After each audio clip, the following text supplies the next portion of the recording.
In this video, I will show you how to factory reset Philips TV back to original settings.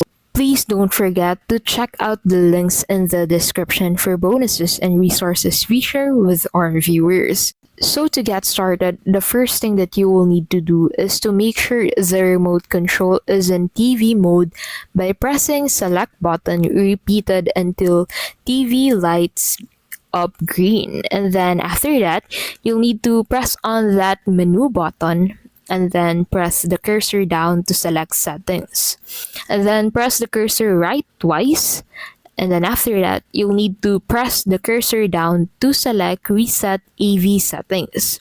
Now after this you'll need to press the cursor right on start now and then press OK, and then after that you need to press the menu button to exit the menu.